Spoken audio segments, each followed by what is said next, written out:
Hi, this is Keith, and I am posting a video diary for my annotated bibliography. I think this is number 4. There's an audio podcast before this. Sorry about the light quality, it's late at night here. I'm posting a bibliography or an annotation of a paper called Wikis for Collaboration. That's posted, that's by Feng Su and Chris Beaumont. It's 2010, and sorry, the full title is Evaluating the Use of a Wiki for Collaborative Learning, and it's published in Innovations in Education and Teaching International, and that's volume 47, issue 4, pages 417 to 431. Lisa put our group onto this particular paper because we're thinking of using a wiki as the forum for our e-learning project, and also to embed all the articulate material and the videos into a wiki space. So it's a project that was run with information technology students a couple of years ago. Over the course of about a year, I think the group is 46, a small sample size. Over the course of a year, they were encouraged to post notes, projects, feedback, to engage with tutors, to put up project ideas on the wiki, and the paper is an assessment of that project over about a year. They use Salmon's 5-stage e-learning model for that assessment, and that 5-stage e-learning model is something that maybe we might look at for our own project. And they initially started to use a wiki because they thought it might be a user-friendly space for students. They thought that students might be familiar with it from using Wikipedia. It's flexible. You can do an awful lot with it. You can embed all sorts of media in it, and you can do all sorts of things with it. It's cost effective in that it's open source, so it doesn't cost anything whatsoever, and it is built for collaboration. And they were specifically interested in collaboration, knowledge creation, and student interaction. They also chose a wiki because it allows students to drive the content and development of the website. The wiki is content specific, so when you enter it, you search by content, you engage with it by the content, as opposed to other VLEs which may be organized chronologically. So you engage with that by date, and they wanted something where you engage by content. They also chose it because they thought that it embodied social constructivist ideas embodied by Vygotsky in 1978, the paper 1978. Groups of learners can create, revise, put in, take out, edit and comment on articles, ideas, projects in a really simple manner, and the result is immediately obvious. It's not threaded or nested like it might be in a forum or a VLE. They also like the idea that tutors can also insert feedback at any point required, so the wiki allows for timely and speedy feedback, and also task-specific guidance and feedback. I think that's something that in our project we're definitely interested in. Our development plan and our rationale and our philosophy does talk about feedback, and does talk about that as a strong aspect of student motivation in terms of providing utility and in terms of providing a sense of value to students. So that capacity for feedback is very useful. And they say that wikis help create and I'm quoting here, a dynamic collaborative learning environment where learning happens through open discussion and exchange of ideas and opinions, collaborative construction and sharing of knowledge, and active participation. And this is also exactly the environment needed to promote peer and self-assessment, which Bowd and Falchikov 2007 consider one of the keys to self-regulated learning and sustainable assessment. I'll post up the citation for that 2007 paper. So that's really strongly socially constructivist, and I think that's very useful for our project. Our learning rationale and philosophy my take on it initially started off from quite a strongly behaviorist and cognitive perspective, which is unusual for me, but that's what I was reading. Both Lisa and Pat put forward wikis as a useful way to redress that balance and insert a very strongly constructivist vein into the project. And that's been really positive, really good, and I'd mirror what the paper writers are saying here. It does loan itself quite well to socially constructivist projects. The paper writers do talk about concerns about accessibility, problems students may have with a wiki, so that in principle it's a very socially constructive piece of software and platform, but they do raise some concerns about in practice or praxis, and also ways to address that, but we'll look at that in a moment. In the research, I wanted to identify the benefits of using a wiki as perceived by students, explore the extent to which a wiki has facilitated students' online learning, and tentatively identify principles of good practice, and that's a direct quote from them as well. And as I said, they use Salmon's five-stage model to assess it. Their first impressions, they talk about students' first impressions, and they had a questionnaire checking whether students found the wiki easy to use or not. And they were surprised. They found that just 40% of the students reported finding it easy to use. Students talked about it being difficult to find specific pieces of information, being difficult to navigate, and aspects of the comment posting being counterintuitive. And that's interesting for us because their students were IT students, and their target audience are not IT students, they're teachers. As teachers, they will have a lot of experience of Wikipedia, both good and bad, so they should be familiar with the idea and with the ethos and with the theory and ideology behind wikis, but they may not be comfortable with the practice. They may not be comfortable with editing in a wiki. And in this paper, they found that providing tutorials for students, and tutorials were things like FAQ pages and instructions and things like that, that significantly eased students in. And as the project went on, they found that student participation was very, very high. But they do make the recommendation that you need to, or that it seems to be the case that you need to provide instruction and some hand-holding for your students in getting used to the initial interface and editing and posting documents. And so that's something that I think we're probably going to do for our students. They had other issues as well that which are not going to be a problem for us.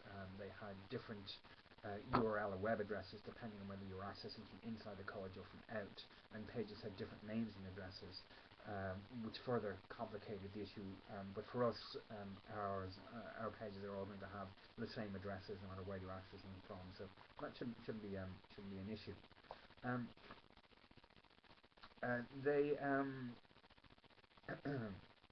Excuse me. They also said that the public nature of the wiki makes tutors' guidance and feedback and comments clear for all to see, and enables easy comparisons between the feedback provided by tutors and their timeliness. And they theorize that this comparison may have contributed to individual tutors raising their game and providing faster feedback and providing better feedback, because the capacity for students to compare tutors and the type of feedback they offer may have provided a spur to students to do a better job. And they did say that over 80% of the students surveyed thought that the tutor provided easy and clear to follow instruction on using the wiki, and the same percentage of the students consulted the wiki help page. So that tutor guidance initially in using the wiki seems to have been really important and very strongly mirrored in terms of uptake. There were further concerns about plagiarism and vandalism. Students were worried that their work would be copied or that their pages would be vandalized. During the project, no vandalism occurred, but as we know from Wikipedia itself, the community of editors are extremely important in maintaining pages and ensuring that vandalism doesn't occur, and when it does, addressing it. I think for our project, we need to be aware of it. It's less likely to happen than in Wikipedia, and our situation is more like the one that the paper talks about, um, but moderators still need to be aware of that, and there still needs to be a mechanism for addressing that. Luckily, as the authors point out, it's very easy on the wiki to trace who has changed what and when they've changed it, and that makes it easy to redress vandalism problems, and it makes it easy to find out who vandalized pages. And the same goes for plagiarism as well. They had 2 cases of plagiarism, and they said that it was quite easy to discover when and how the plagiarism occurred, and if a complaint was made by a student, it was quite easy to address.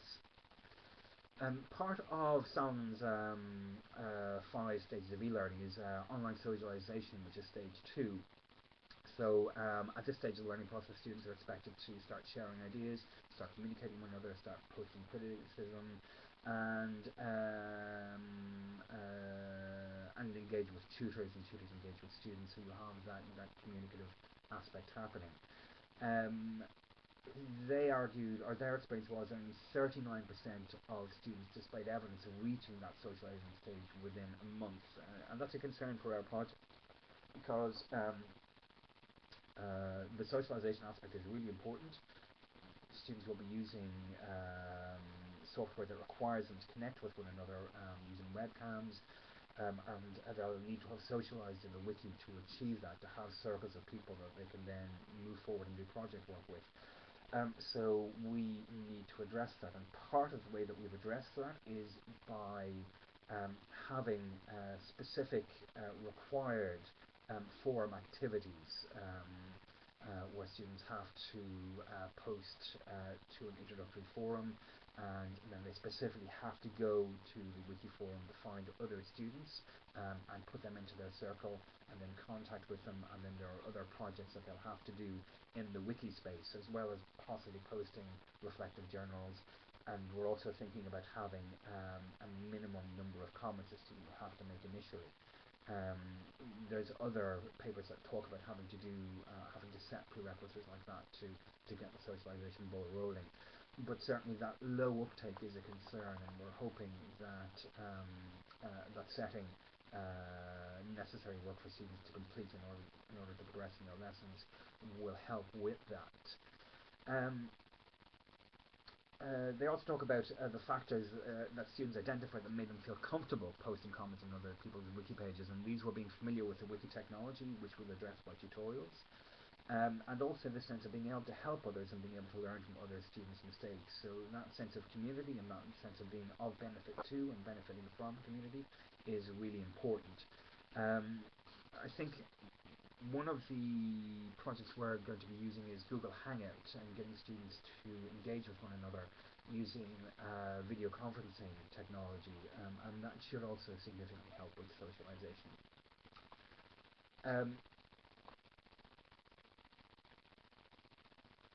They also questioned students about tutorial feedback, and 97% of the students who responded to the questionnaire about that agreed they had received constructive comments from tutors, and around 61% of the students regarded comments from other students as beneficial. So even though there's a small sample size, there's significant evidence to indicate that the tutor feedback is considered to be hugely beneficial, and that's not a surprise. So we're going to be engaging in the wiki forums ourselves, and moderators will be engaging in the wiki forums to provide that type of feedback, and it will be task-specific feedback as well on user pages and on forums and things like that. But also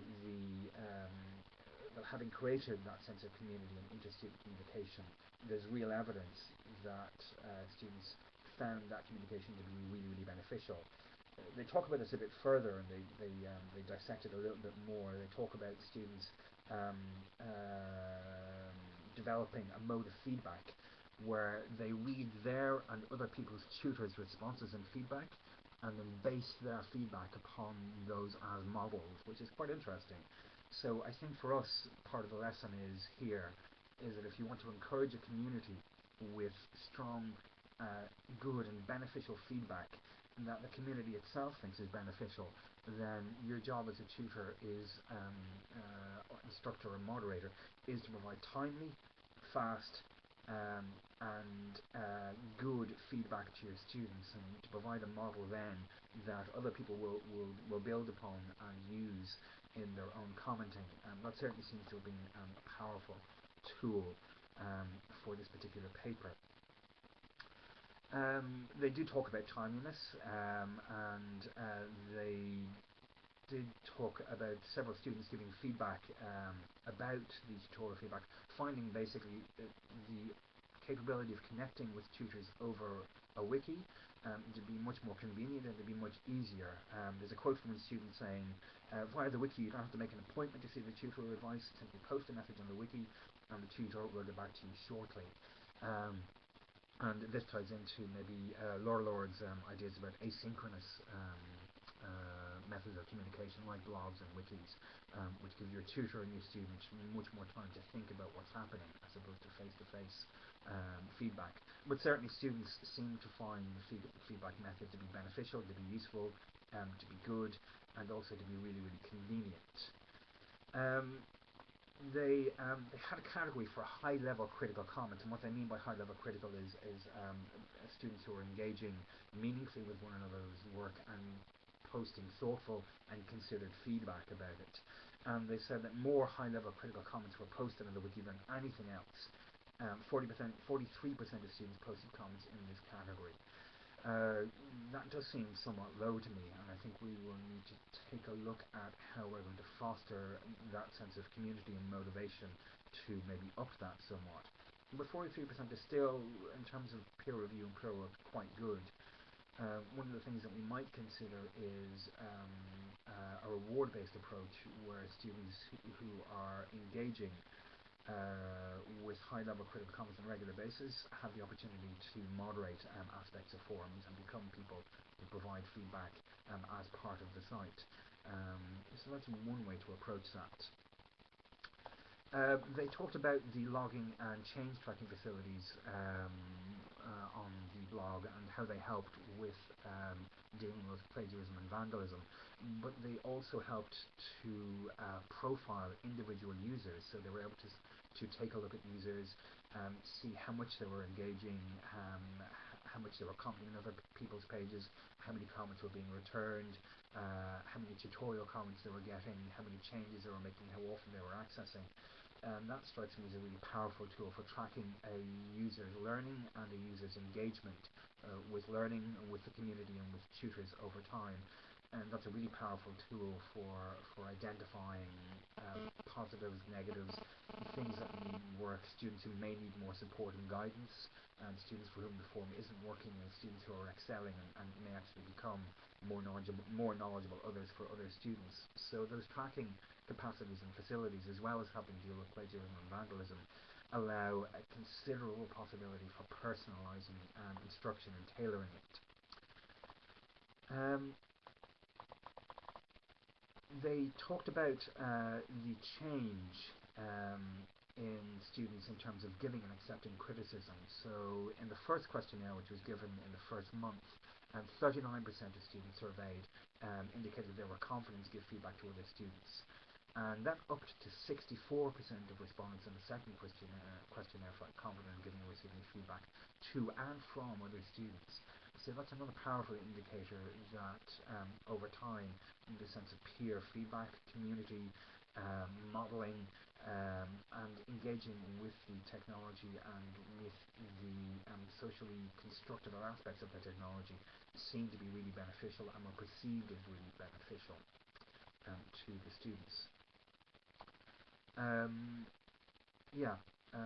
think it was a really interesting paper. I think it gave us a lot of things to think about. I think it gave us an insight into the potential power of wikis and also into some of the potential pitfalls and also ways around them. It seems to be quite a well thought out and considered paper.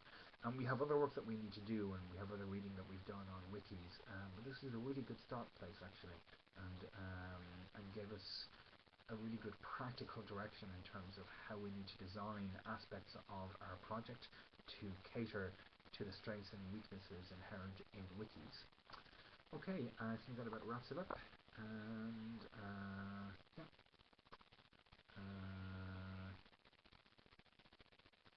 see you on Tuesday.